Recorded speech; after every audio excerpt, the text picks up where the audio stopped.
Before we dive into the story, tell us where you're watching from in the comments below. If you enjoy this video, don't forget to hit like and subscribe for more heart-touching tales. Wishing you a beautiful day now. Sit back and enjoy the story. The silence stretched between them like a live wire, crackling with unspoken possibilities. Nathan Cross moved to the floor-to-ceiling windows, his reflection ghost-like against the Seattle skyline. The Olympic Mountains loomed in the distance, their peaks shrouded in mist that reminded Victoria of the secrets she sensed lurking beneath his polished exterior. "I need a wife," he said, without turning around. Victoria's breath caught. The leather chair suddenly felt like quicksand beneath her. "Excuse me? Not a real wife?" Nathan's shoulders tensed, the expensive fabric of his suit pulling tight across his back. "A contract, 6 months. My board of directors believes a married CEO projects stability, and I have a merger that depends on their confidence." The rain outside intensified, drumming against the glass like impatient fingers. Victoria's mind reeled.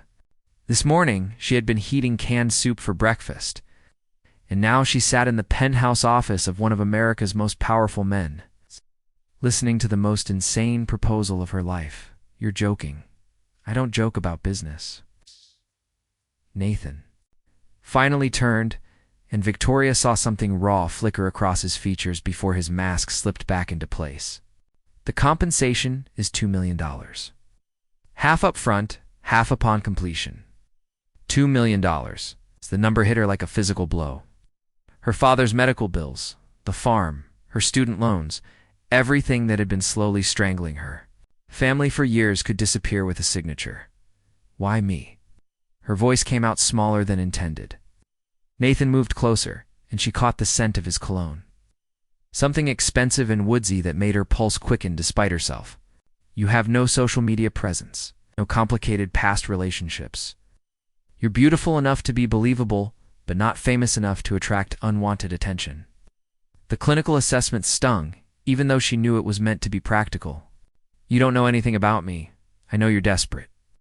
His green eyes held hers steadily. "I know you've been unemployed for 8 months. I know your father needs surgery your family can't afford. I know you're 26 years old and living in a shared apartment because you can't make rent on your own." Heat flooded Victoria's cheeks. The thoroughness of his research felt like a violation, stripping away every pretense of dignity she had left. "You had me investigated. I investigate everyone I do business with. This isn't business. This is insane." Nathan returned to his desk, pulling out a thick folder. "The contract outlines everything. Public appearances, social events, media interviews. You would move into my penthouse immediately. Separate bedrooms, of course. The marriage would be professional." Victoria stared at the folder as if it might bite her. Everything about this was wrong, dangerous, and completely crazy. But $2 million? Her father's face flashed through her mind, the way he had tried to hide his pain during their last video call, insisting the medical bills weren't her responsibility. "What's the catch?" she asked. "No catch. Just discretion and commitment to the role." "There's always a catch with men like you." Something dark crossed Nathan's expression. "Men like me? It's powerful? Used to getting what you want?" Victoria stood, surprised by her own boldness. "You could have any woman in Seattle. Why construct an elaborate fake marriage?" "What aren't you telling me?" For a moment, Nathan's composed facade cracked, and she glimpsed something wounded beneath. "Some things can't be bought, Miss Sterling. Trust, for instance. With you, I know exactly where we stand." The vulnerability in his voice caught her off guard. This wasn't the confident billionaire from magazine covers. This was a man with secrets, carrying burdens she couldn't begin to imagine. "I need time to think. You have until tomorrow morning." Nathan slid the folder across his desk. "Read the contract. David will arrange your transportation back to Portland." Victoria picked up the folder, its weight somehow heavier than it should have been. She reached the elevator. Nathan's voice stopped her. She turned, and for a heartbeat, his carefully constructed armor fell away entirely. "I hope you say yes." The elevator doors closed between them, but his words echoed in the small space. During the drive back to Portland, Victoria clutched the Folderin stared out at the rain-soaked landscape. She thought about her father's hands, weathered from decades of farm work, trembling as he signed the mortgage papers for his medical expenses. She thought about her mother's tears, quickly hidden whenever Victoria called home. That night, she sat at her tiny kitchen table, the contract spread before her like a map to an unknown country. Every page outlined a life that wasn't hers, a role she would have to inhabit completely. But at the bottom of the final page, a single line made her breath catch. In case of breach of contract by Nathan Cross, Victoria Sterling would receive the full compensation, plus an additional $5 million. What kind of man wrote a contract that protected his fake wife more than himself? What was Nathan Cross so afraid of that he would pay $7 million to keep it hidden? Victoria picked up her phone and dialed the number on David Kim's business card. When he answered, she could hear the tension in his voice, as if he had been waiting for her call. "I'll do it," she said before she could change her mind. The silence on the other end stretched so long she thought the call had dropped. Finally, David spoke, and there was something like relief in his voice. "I'll have a car pick you up at 7 tomorrow morning. Bring everything you can't live without. You won't be coming back to Portland for a very long time." After hanging up, Victoria stared at her reflection in the black window. Tomorrow, Victoria Sterling would cease to exist. In her place would be someone else entirely, someone strong enough to stand beside Nathan Cross and convinced enough to sell the greatest lie of both their lives. She had no idea that by agreeing to his proposition, she had just signed her own death warrant. Nathan's penthouse occupied the entire 42nd floor of the Meridian Tower, its glass walls offering a 360-degree view of Seattle that made Victoria feel like she was living inside the sky. The morning after her arrival, she stood in what was now her bedroom, surrounded by designer clothes that had appeared overnight like expensive armor for the war she was about to wage. "The stylist will be here in an hour," David announced from the doorway. "Your first public appearance is tonight, the Children's Hospital benefit at the Grand Hyatt." Victoria fingered the silk of a midnight blue gown that probably cost more than her entire wardrobe combined. "How many people will be there?" 800 of Seattle's most prominent citizens, plus media. David's expression softened slightly. "It's going to be overwhelming. I can handle overwhelming." The lie tasted bitter. 3 hours later, Victoria barely recognized herself in the full-length mirror. The woman staring back at her had sleek hair that cascaded over one shoulder, makeup that made her eyes seem larger and more mysterious, and a dress that transformed her from desperate college graduate into someone who belonged in Nathan Cross's world. "Perfect," Nathan said from behind her, and she turned to find him adjusting platinum cufflinks, his black tuxedo making him look dangerously handsome. "You look like you were born for this. Appearances can be deceiving. Indeed they can." Something flickered in his eyes as he approached. "Is there something we need to discuss before tonight?" He pulled out a small velvet box, and Victoria's heart stopped. The engagement ring inside was breathtaking, a flawless diamond surrounded by emeralds that caught the light like captured stars. "What's my grandmother's?" Nathan said quietly, taking her hand. The moment his skin touched hers, that same electric shock ran up her arm. "She would have liked you." "You don't know me well enough to say that. I know you agreed to help a stranger save his company without asking what you'd have to sacrifice." Nathan slipped the ring onto her finger, and it fit perfectly, as if it had been waiting for her all along. "It tells me everything I need to know." The weight of the ring felt like a chain, beautiful but binding. "What's our story? How did we meet?" "University of Washington. You were studying marketing. I was finishing my MBA. We dated secretly for 3 years and reconnected 6 months ago." Nathan's thumb traced across her knuckles, and Victoria had to force herself to breathe. "The board knows nothing about our relationship until now, because you were building your career in Portland, and we're madly in love, completely devoted." Nathan's voice dropped to a whisper, so much so that we couldn't wait another day to announce our engagement. The Grand Hyatt ballroom glittered like a fairy tale, crystal chandeliers casting prismatic light across tables draped in ivory silk. Victoria had never seen so much wealth concentrated in one room, and the weight of everyone's attention pressed against her like a physical force.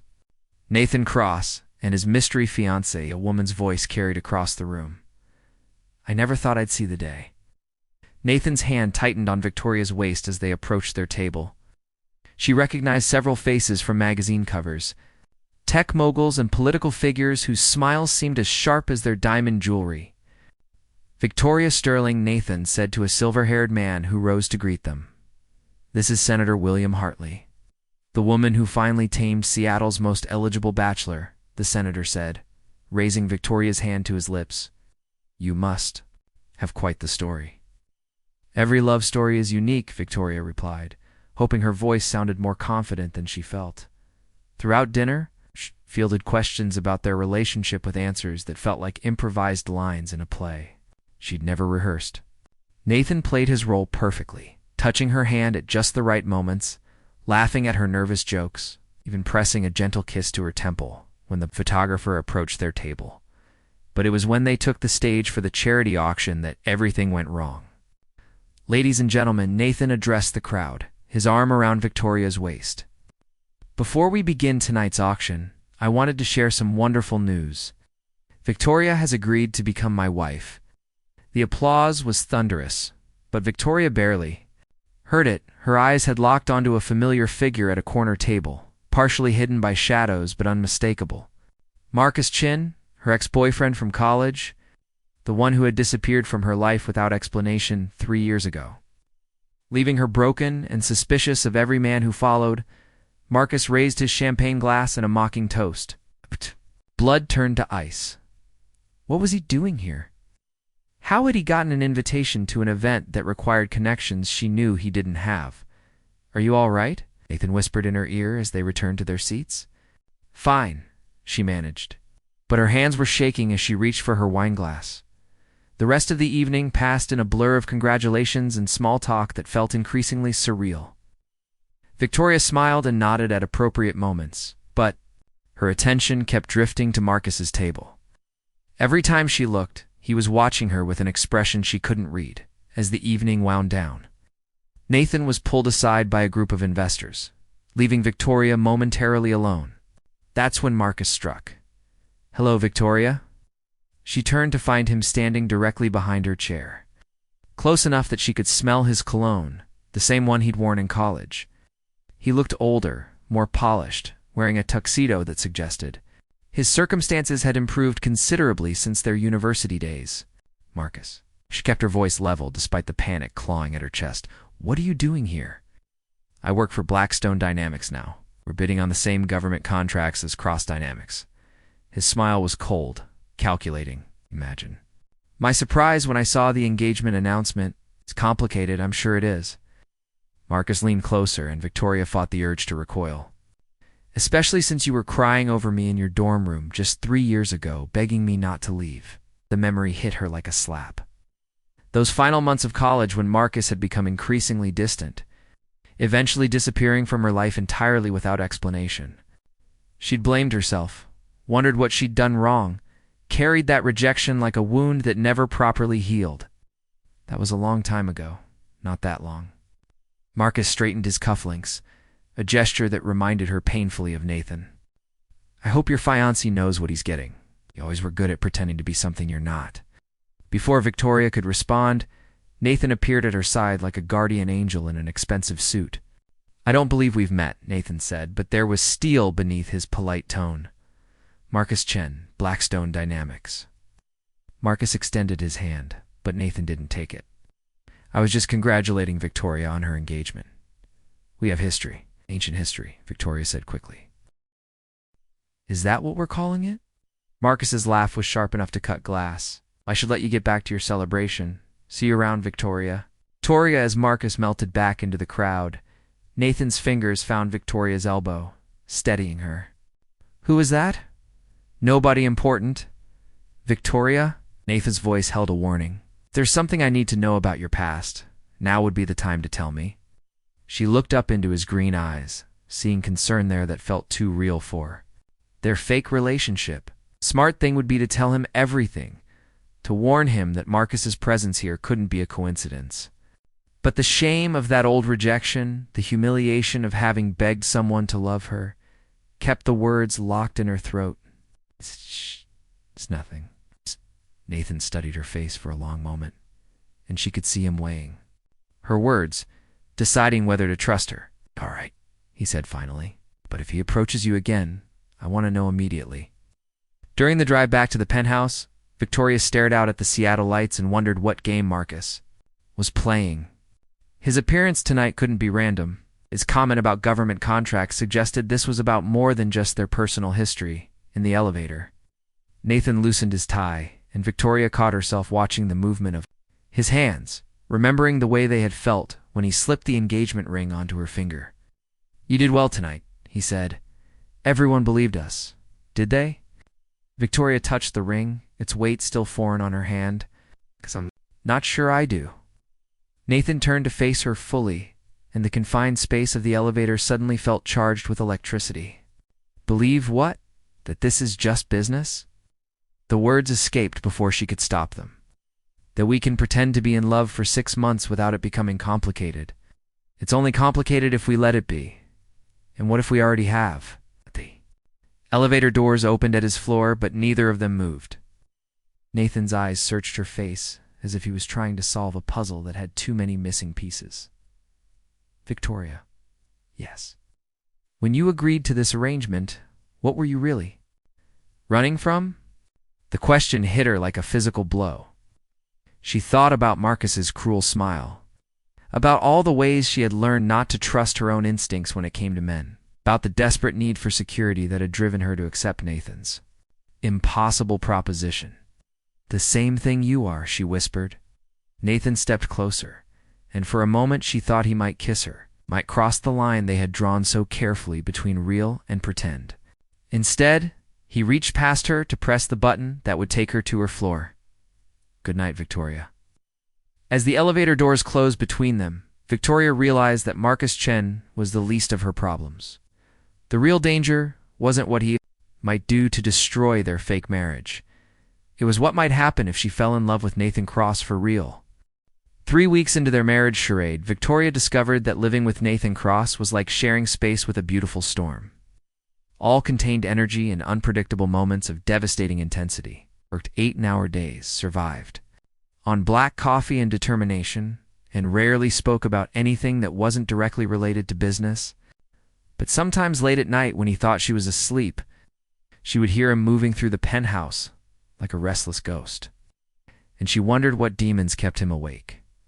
This particular morning, she found him on the terrace at dawn, still wearing yesterday's clothes, his hair disheveled as he stared out at Elliott Bay. Steam rose from the coffee mug in his hands, and something about his posture, the way his shoulders curved inward, made him look vulnerable despite his usual armor. Of confidence? Couldn't sleep? She asked, stepping outside into the cool morning air. Nathan didn't turn around. I don't sleep much these days. Is it the merger, among other things? He finally looked at her, and Victoria was startled by the shadows under his eyes. You don't have to worry about it. This doesn't affect our arrangement. Our arrangement? The words stung more than they should have, reminding her that despite the growing ease between them, despite the way her pulse quickened every time he looked at her, this was still just a business transaction. Actually, it does affect me, Victoria said, moving to stand beside him at the railing. I'm your fake wife, remember? If something's wrong, people are going to expect me to know about it. Nathan's laugh held no humor. Fair enough. The Peterson Group is threatening to back out of the merger. They're concerned about my ability to provide stable leadership. So you're not married? So they think I'm reckless? Unstable? Too young to handle the kind of expansion they're proposing. Nathan's knuckles whitened as he gripped the railing. My father built Cross Dynamics from nothing. When he died 5 years ago, I inherited more than just a company. I inherited his enemies, his debts, and a board of directors who think I'm not worthy of his legacy. Victoria had read about Nathan's father in Forbes articles, but she'd never considered what it might have meant for Nathan to step into those shoes while still grieving. You were 27 when you took over. That's incredible. Incredible or insane, depending on who you ask. Nathan's smile was bitter. Richard Peterson knew my father. He doesn't trust me to honor the commitments we've made. It's our little performance. Is it working? We'll find out next week. Peterson is coming to Seattle for the final negotiations. He wants to meet you, see for himself. that I've settled down," Siegel cried overhead, its call sharp against the morning quiet. Victoria watched Nathan's profile, seeing past his careful control to the exhaustion beneath. Without thinking, she reached out and covered his hand with hers. "We'll make it convincing," she said softly.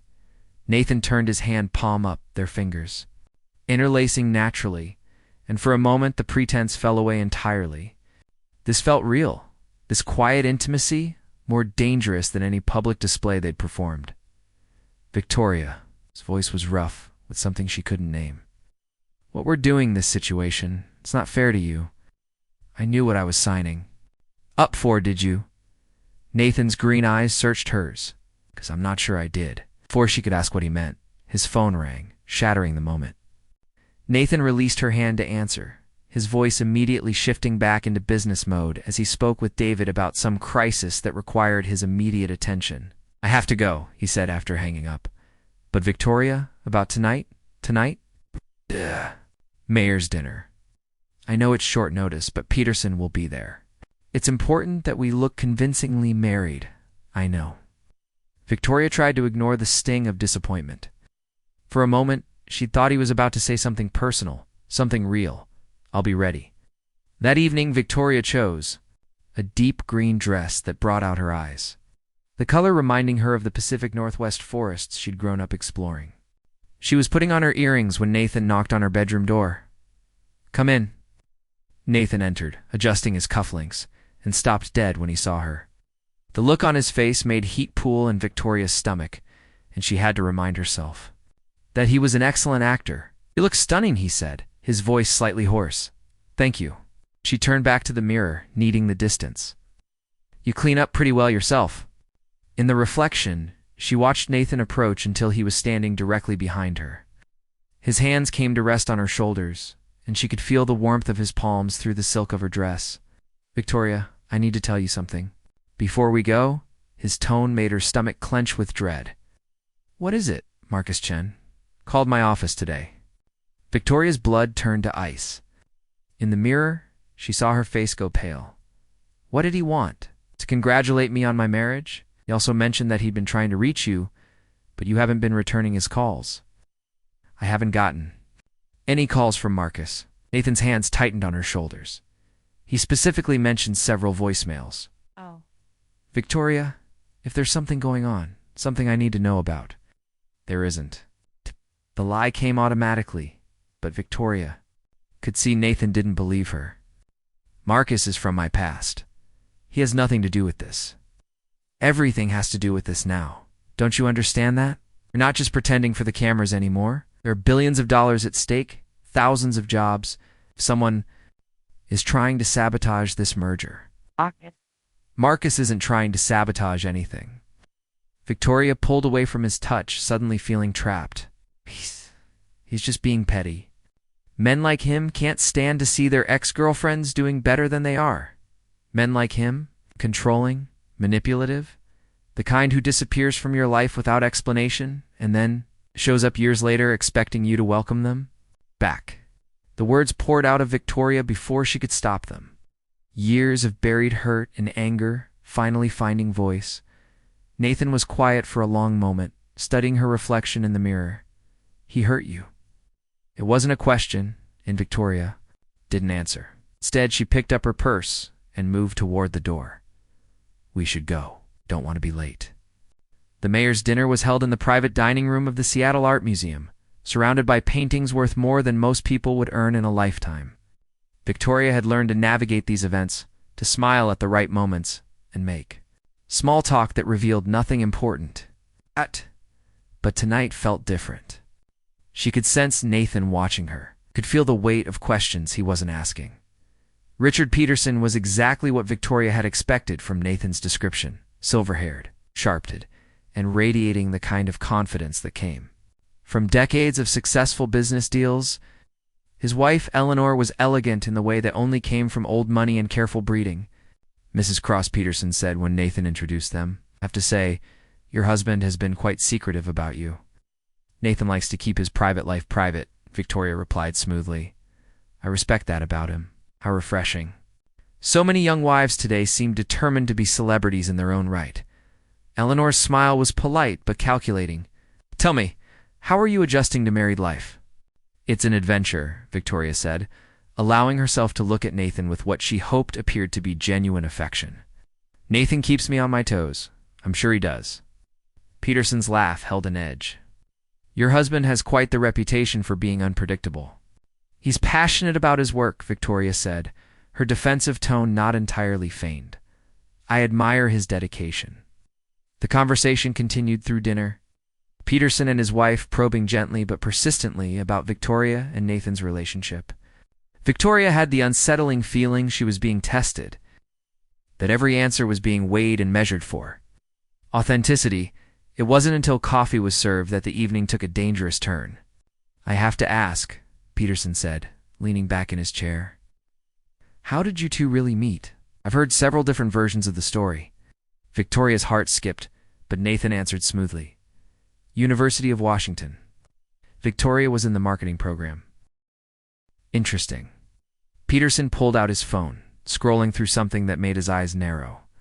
Because according to LinkedIn, Victoria Sterling graduated from Portland State University, not UW. Marketing degree, class of 2023. The silence at the table was deafening. Victoria could feel Nathan's shock like a physical presence beside her, could sense the careful structure of their lives beginning to crumble. "Of course," Nathan said carefully. "I misspoke.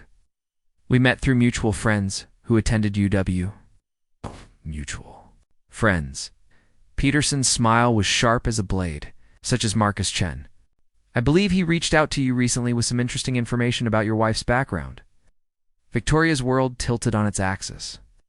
Marcus hadn't just been making conversation at the charity benefit, he'd been gathering intelligence. Building a case against her that he'd then sold to Peterson? "I'm not sure what you're implying," Nathan said, but Victoria could hear the strain in his voice. "I'm not implying anything, son. I'm stating facts."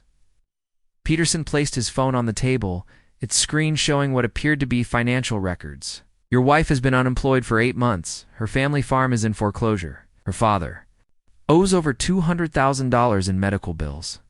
Each fact hit Victoria like a physical blow, her carefully constructed new identity crumbling in real time. Across the table, Eleanor Peterson was watching with the fascination of someone observing a car accident. Her motivation for this sudden marriage becomes quite clear, doesn't it? Peterson continued. "The question is, Nathan, what's yours? What are you so desperate to hide that you'd hire an actress to play your wife?" Nathan stood abruptly, his chair scraping against the floor. "I think this conversation is over." "Is it?" Peterson remained seated, unruffled by Nathan's anger. "Because until I understand what's really going on here, I can't in good conscience move forward with our merger. Too many secrets, Nathan. Many lies." The drive back to the penthouse was conducted in suffocating silence. Victoria stared out the window at the Seattle streets, each passing light a countdown to the inevitable explosion. Nathan sat rigid beside her, his hands clenched into fists on his knees. In the elevator, Victoria finally found her voice. "Nathan, I can explain." "Can you?" He turned to face her, and the betrayal in his eyes cut deeper than any accusation. "Because I'm not sure where to start. The university lie? The fact that you never mentioned Marcus works for my biggest competitor? Or maybe the part where you let me walk into that dinner completely unprepared while my entire future collapsed around me? Oh. I didn't know Marcus would do this. Didn't you?" Nathan's laugh was harsh. "You knew he was here. You knew he'd approached. You at the charity event, and you said nothing." The elevator doors opened, but neither of them moved. Victoria could see her reflection in the mirrored walls, pale and shaken, looking exactly like what she was. A fraud who'd been exposed. "I was protecting myself," she whispered. "From what? From you finding out that I'm not worth protecting?" The words escaped before she could stop them, raw and honest, in a way that left her feeling stripped bare. "Marcus left me because I wasn't enough. My ex-fiancé before him did the same thing. I have a pattern, Nathan. I let people down, disappoint them, and I couldn't bear the thought of watching you realize that too." Nathan stared at her for a long moment, something shifting in his expression. "Victoria, the merger is over, isn't it? Peterson won't sign now. Probably not. I'm sorry. Tears she'd been holding back finally spilled over. I'll pack tonight. Transfer the money back. I'll figure out some way to explain. Wait, Nathan's voice stopped her as she started toward her room. There's something you need to know. Something I should have told you from the beginning. Victoria turned back, afraid of what she might see in his face. Peterson wasn't just testing you tonight. He was testing me too. The merger, the board pressure, all of it, it's real. Oh. But it's not the only reason I needed a wife. Nathan ran his hands through his hair, destroying its perfect styling. 3 months ago, I was diagnosed with a genetic condition, same one that killed my father. It's degenerative, incurable. I have maybe 2 years before it becomes debilitating. Victoria felt the floor drop out from beneath her feet. Nathan, the company can't know. If word gets out that I'm sick, the stock price will crater, the board will remove me, and everything my father built will be dismantled and sold off piece by piece. Nathan's voice was steady, but his hands were shaking. I needed a wife so that when the time comes, when I can't hide it anymore, there would be someone in place to take control. Someone I could trust to preserve his legacy. You were going to use me as a puppet CEO. I was going to give you the power to save thousands of jobs when I'm gone. Nathan met her eyes, and the pain there was devastating. After seeing how easily everything can fall apart, I realized how unfair that was. How unfair all of this has been to you. Victoria struggled to process what he'd told her. The careful distance he maintained, the late nights, the exhaustion she'd attributed to work stress, it was all because he was dying. How long have you known? Since my last physical. The symptoms started small, hand tremors, difficulty concentrating. I thought it was stress from work. Nathan's laugh was bitter. Turns out I inherited more than just my father's company. He does. David, no? No one knows. Just my doctor, and now you. Nathan stepped closer, and Victoria could see the toll his secret had taken, etched in the lines around his eyes. I'm telling you because you deserve the truth before you decide whether to stay or go. Stay. Peterson will probably withdraw from the merger, but there will be other opportunities. Other investors who care more about profit than scandal. Nathan's voice was carefully controlled. If you're willing to continue this charade, knowing what it really means, what you'd be signing up for. Victoria stared at him, this man who'd offered her salvation and asked for nothing in return, except a performance that was becoming more real every day. He was dying. Had been carrying that knowledge alone for months, while trying to save his father's company and secure the futures of everyone who depended on him. You should have told me, she said softly. Would it have changed your answer? Victoria thought about it, about the desperation that had driven her to accept his original proposition, about the growing feelings she'd been trying to deny, about the man behind the billionaire facade, the one who worked himself to exhaustion because he was running out of time. No, she admitted, but it changes everything else. What do you mean? Victoria stepped closer, close enough to see the flecks of gold in his green eyes. It means we stop pretending this is just business. It means we stop lying to each other. About what this has become? Victoria. It means that if Marcus Chen and Richard Peterson want to fight, they're going to get one. But they won't be fighting a fake marriage anymore. She reached up to cup Nathan's face in her hands, feeling the slight tremor in his jaw that spoke of his condition. They'll be fighting the real thing. Nathan's eyes widened, and for a moment, hope flickered across his features. Are you saying? I'm saying I love you, Nathan Cross, and I'm not going anywhere. When Nathan kissed her, it tasted like promises. In desperation, in the kind of truth that could either save them or destroy them both.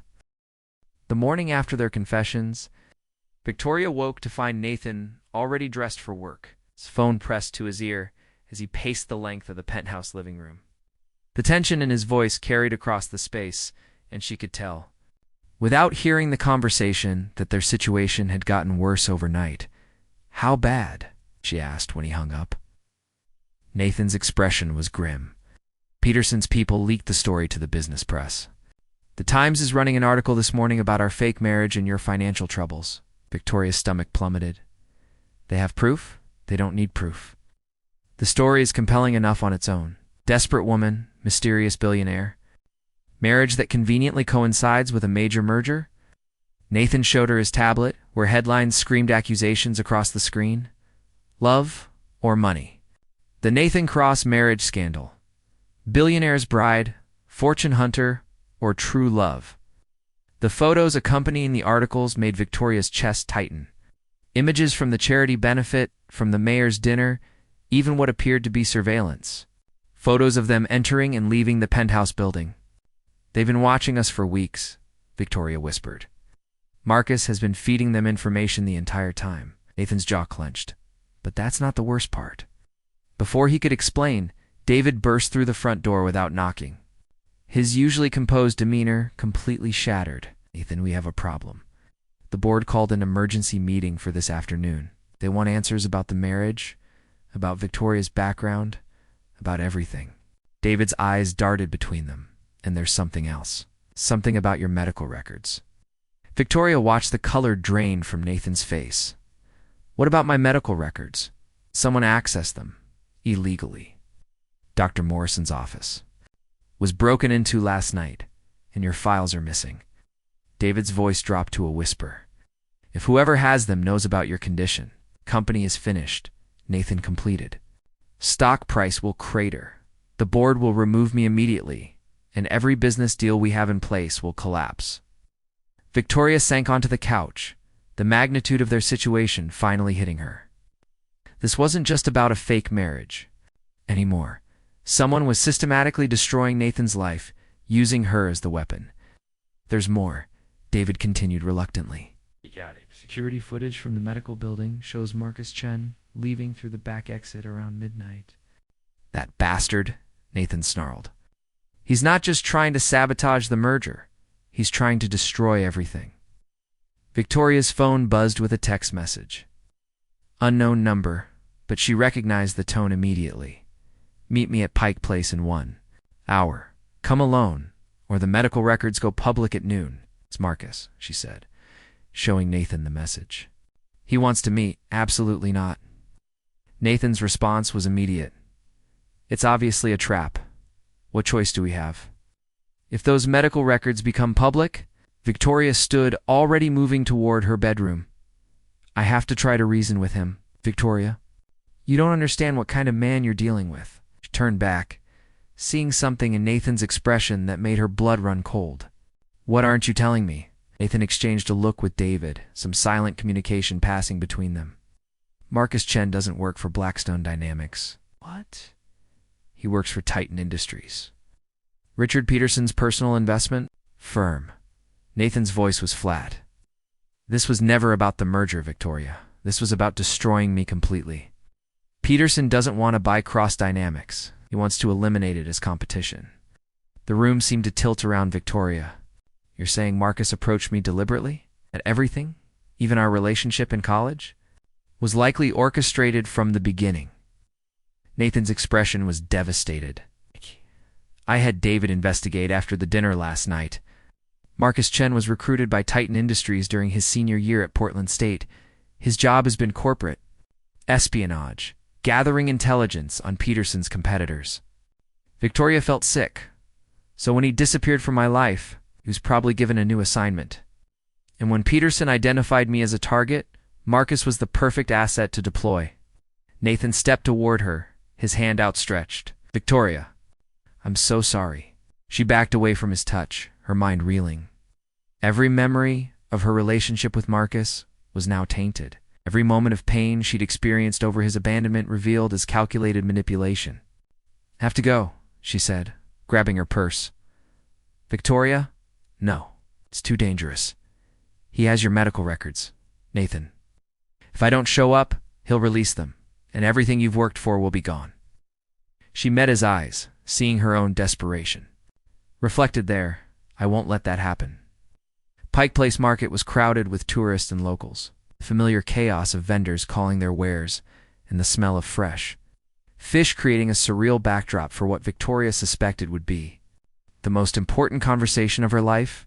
She found Marcus at a coffee stand near the water, looking casual in jeans and a fleece jacket that made him blend perfectly with the Seattle crowd. Victoria? His smile was warm, the same one that had made her fall for him in college. "You for coming? What do you want, Marcus? Straight to business. I always liked that about you." Marcus handed her a coffee she hadn't asked for. "Walk with me." They moved through the market, past vendors selling flowers and handmade crafts, the normalcy of it all making the conversation feel increasingly unreal. "I want you to leave Nathan Cross," Marcus said finally. "Pack your things, get on a plane, and disappear. And if I don't, his medical records become public knowledge." The story about his degenerative condition, his father's death from the same disease, his prognosis. Marcus's voice was matter-of-fact, as if he was discussing the weather. "Cross-dynamic stock will be worthless by market close." Victoria stopped walking, forcing Marcus to face her. "Why are you doing this? What did Nathan ever do to you?" Nathan Cross represents everything that's wrong with corporate America.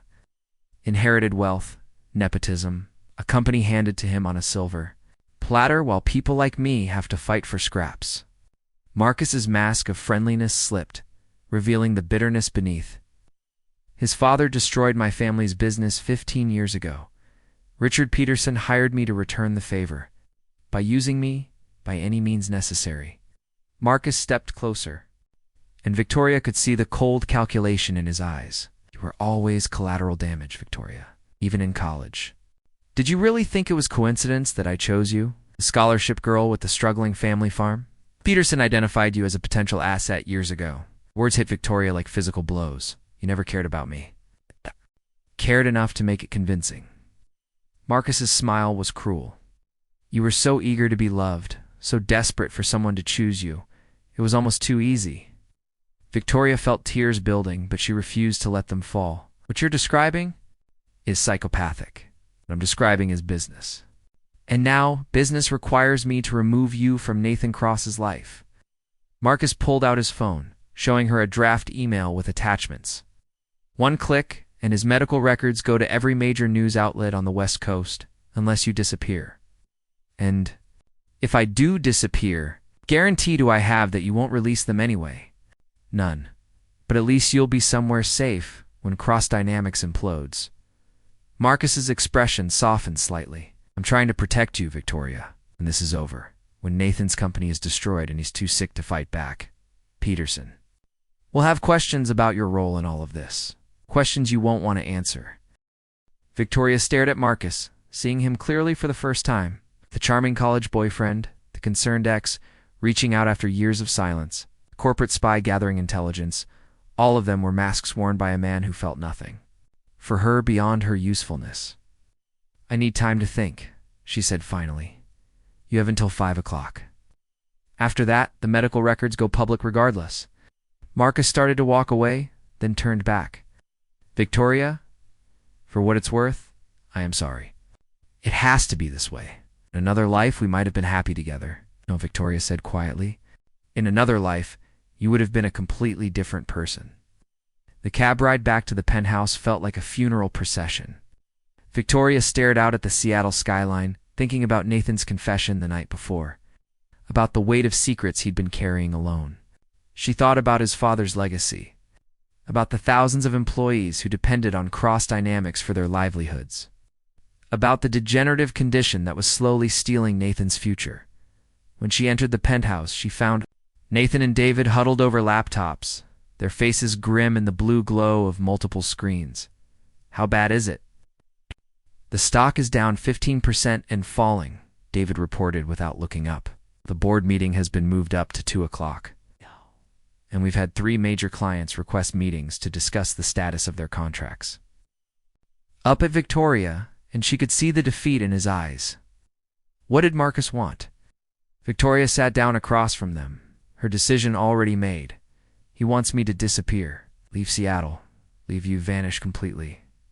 And if you don't, your medical records become public at 5 o'clock. Victoria met Nathan's gaze steadily, lest I agree to his terms. The silence in the room was deafening. David's fingers stopped moving across his keyboard, and Nathan went very still.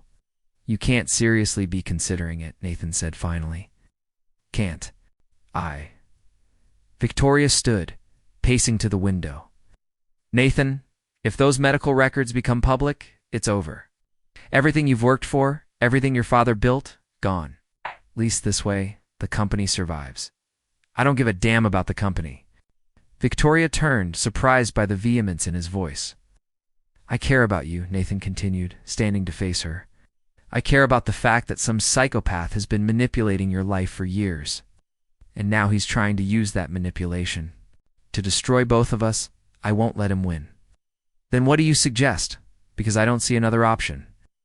Nathan and David exchanged another look, and Victoria could sense they'd been discussing something in her absence.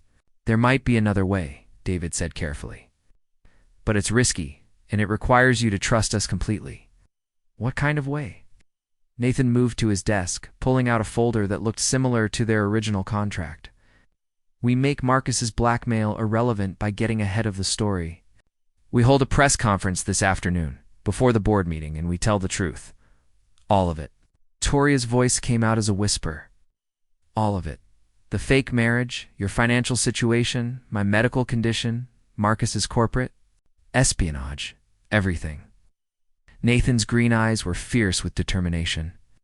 We control the narrative instead of letting Peterson and Marcus destroy us with lies and manipulation. Nathan, if you reveal your condition publicly, the company will probably fail anyway.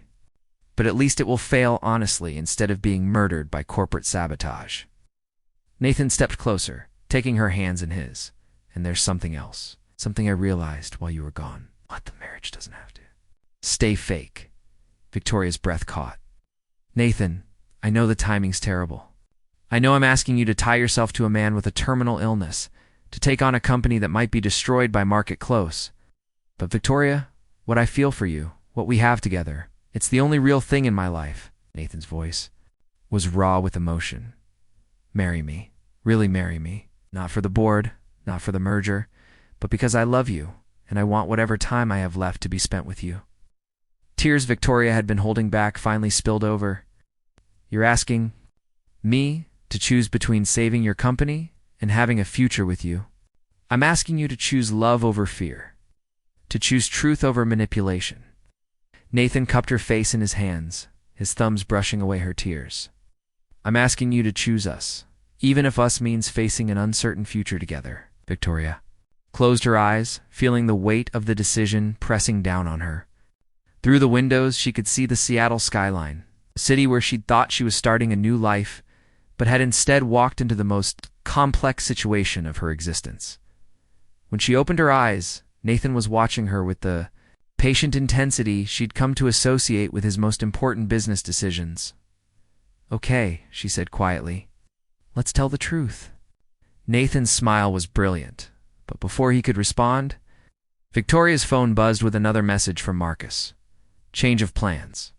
Medical records go public in 1 hour. Hope you made your choice wisely. Dada bitch, David muttered, reading. Over her shoulder, he's moved up his timeline. Nathan was already reaching for his phone. Get me Channel 7's news director. Tell them Nathan Cross has a statement to make, and we need airtime in the next 30 minutes. As David began making calls, Nathan turned back to Victoria.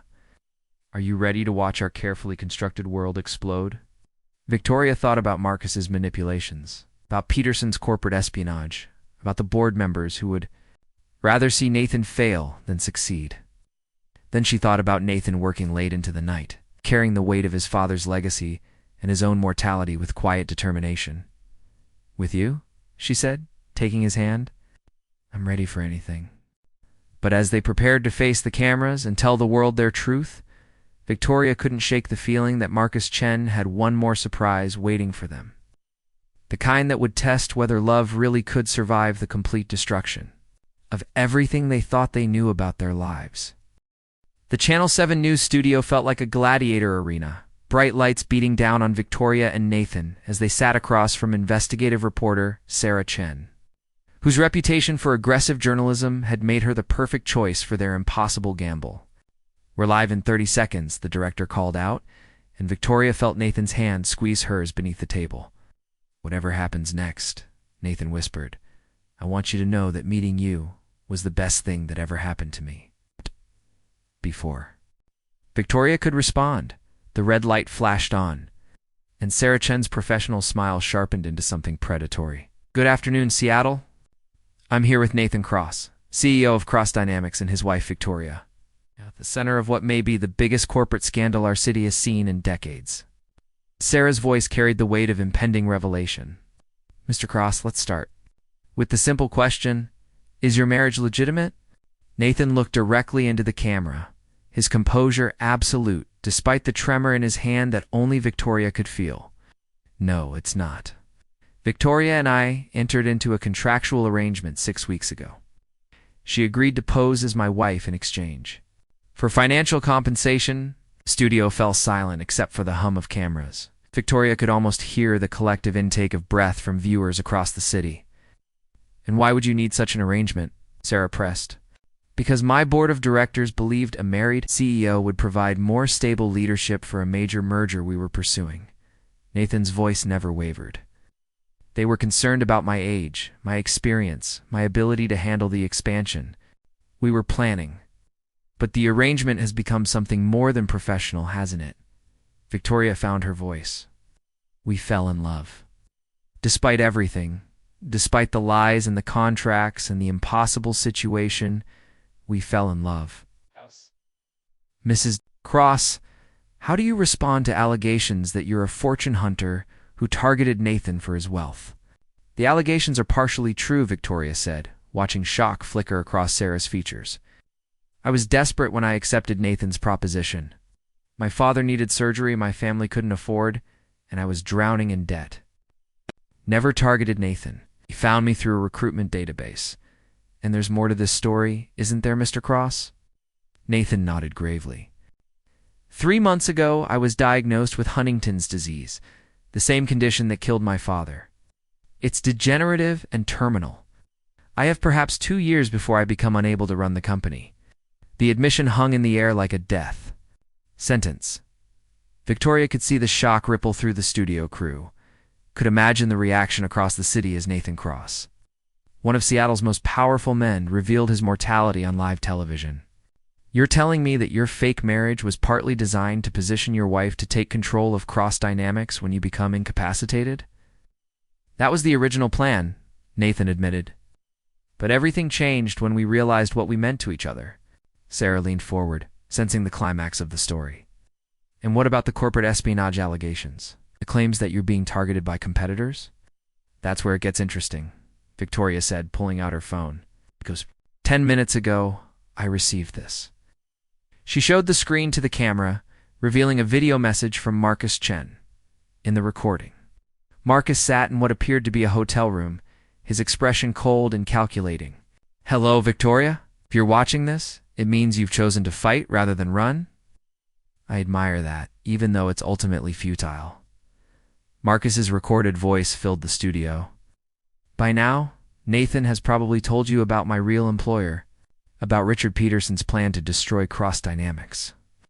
What he doesn't know is that Peterson has a backup plan, one that doesn't depend on market manipulation or corporate sabotage. The recording continued, and Victoria watched Nathan's face change as Marcus revealed details they hadn't known. Peterson has been systematically acquiring Cross Dynamics debt through shell companies. When the stock price crashes after today's revelations, he'll call in those debts simultaneously. Nathan will have 72 hours to produce over $800 million in cash, or Cross Dynamics will be forced into bankruptcy and liquidation. The recording ended, leaving the studio in stunned silence. When did you receive this? Sarah asked. 30 minutes ago, Victoria replied, along with documentation proving every claim Marcus made. Nathan was staring at Victoria, and she could see him processing the implications. Even if their press conference succeeded in controlling the narrative, even if the public responded sympathetically to their story, Peterson's financial trap would still destroy the company. Mr. Cross, Sarah said gently, it sounds like you're out of options? Maybe not all of them, Victoria said, her voice quiet but steady. She turned to face Nathan, seeing confusion in his green eyes. Victoria, what are you doing? Something I should have done from the beginning. Victoria looked directly into the camera. Sorry, my name is Victoria Sterling Cross, and I'm about to make a confession that will probably destroy my marriage and my reputation, but might save the company my husband loves. Victoria, don't. Nathan's voice was sharp with warning. I've been in contact with the FBI for the past 2 weeks, Victoria continued, ignoring Nathan's shocked expression. When Marcus first approached me at the charity benefit, when I realized he was connected to my past in ways that couldn't be coincidental, I reached out to a federal agent I'd met through my college's alumni network. The studio was so quiet, Victoria could hear her own heartbeat. The FBI has been investigating Richard Peterson's business practices for months. Corporate espionage, market manipulation, illegal acquisition of medical records. They needed someone on the inside to gather evidence. Victoria's voice grew stronger. Everything that's happened in the past 6 weeks, every conversation, every threat, every illegal action Marcus and Peterson have taken, it's all been recorded. Nathan was staring at her as if she'd grown a second head. You've been working with the FBI this entire time? It's asterisk. Not the entire time. Only after I realized what Marcus was really doing, what Peterson was trying to accomplish. Victoria turned, back to him, tears streaming down her face. I couldn't tell you because they needed Peterson to believe his plan was working. They needed him to commit to the financial trap, to put everything on paper. And now? Now they have enough evidence to arrest Peterson and his entire operation. The debt acquisitions were illegal, funded through offshore accounts connected to known money laundering operations. Marcus's corporate espionage violates federal trade regulations. The theft of your medical records is a felony. Sarah Chen looked like Christmas had come early. You're telling me that this entire scandal is actually an FBI sting operation? The scandal is real, Victoria said firmly. Our marriage started as a contract. Nathan's illness is real. My financial desperation was real. But everything else, Peterson's conspiracy, Marcus's manipulation, it's all about to come crashing down. Nathan's phone buzzed and he answered. It was shaking hands. Victoria could hear David's excited voice even through the speaker. Nathan, you need to turn on the news. Peterson and Marcus were just arrested. FBI agents raided Titan Industries 20 minutes ago. Nathan hung up, staring at Victoria with an expression she couldn't read. How long have you been planning this? Since the night you told me about your condition. Since I realized that someone who would create medical records to save his company, who would trust a complete stranger with his deepest secrets, deserved better than corporate sabotage. Victoria's voice broke. I love you, Nathan. I fell in love with you despite the contract, despite the lies, despite everything. But I couldn't let Peterson destroy you without fighting back. By putting yourself in danger, by lying to me for weeks, by saving the company you die to protect. Victoria stood, her legs unsteady. By giving you the chance to build the legacy you want, instead of just managing the one you inherited. Nathan stood as well, and for a moment they faced each other. Across a distance that felt like a canyon. Are we still recording? Nathan asked Sarah. Yes. Nathan turned back to the camera, his expression resolving into something Victoria had never seen before, complete certainty. Then let me be clear about one more thing. Victoria Sterling Cross is the strongest, most courageous woman I've ever met. She agreed to a fake marriage to save her family, fell in love with a dying man, and then risked everything to save his company from destruction. If that's not the kind of person you want running a corporation, if that's not the kind of leadership this city deserves, then I don't know what is. Nathan moved to Victoria's side, taking her hand. The board wanted me to get married to prove I was stable enough to lead Cross Dynamics. Well, I'm married now. Really married. As of this morning, when we signed the papers at the courthouse before coming here, Nathan's smile was brilliant despite the tears in his eyes. And my wife just proved she's more qualified to run this company than I ever was. Nathan, Victoria whispered. I'm stepping down as CEO, effective immediately. Victoria Cross will assume control of Cross Dynamics, with full support from the board and complete authority to guide the company's future. Nathan looked directly into the camera. She's already saved us once. Trust her to do it again? The interview ended in chaos, reporters shouting questions as Nathan and Victoria were escorted out of the studio by security. In the car afterward, they sat in silence. As Seattle rushed past the windows, Are you angry? Victoria asked finally. Angry that you risked your life to save my company? Angry that you were brave enough to do what I couldn't? Nathan turned to face her fully. Victoria, I'm in awe of you. You're really stepping down? I was always going to have to step down eventually. This way, I get to choose my successor. Instead of having one chosen for me, Nathan's hand found hers, the engagement ring catching the afternoon light. And I get to spend whatever time I have left watching the woman I love build something incredible. 3 months later, Victoria stood in the Cross Dynamics boardroom, looking out at the Seattle skyline that had become her kingdom, the company's. Stock had recovered completely after Peterson's arrest, and the merger with a clean tech firm Victoria had identified had been approved unanimously. Nathan entered behind her, moving more slowly than he had in the spring, but still radiating the quiet strength she'd fallen in love with. "How are you feeling?" she asked, noting the slight tremor in his left hand. "Like I'm watching my father's company become something better than he ever imagined." Nathan joined her at the window. "Like I married the right woman, even though she lied to you for weeks. Especially because she lied to me for weeks." Nathan's smile was soft. "Victoria, you gave me something I never thought I'd have." "What's that?" "A happy ending." Victoria leaned into his embrace, feeling the steady rhythm of his heartbeat against her cheek. Outside the windows, Seattle stretched toward the horizon, full of possibilities and new beginnings. "It's not an ending," she said quietly. "It's just the beginning of a different story." Nathan's arms tightened around her, and Victoria could feel his smile against her hair. "Then let's make it a good one." In the distance, Mount Rainier stood, sentinel over the city, snow-capped and eternal, bearing witness to the love that had grown from deception into something powerful enough to change everything. And somewhere in the space between sunset and nightfall, between the truth they'd hidden and the future they were building together, Victoria Cross understood that some stories begin with lies, but end with the kind of love that makes every sacrifice worthwhile. * comment below.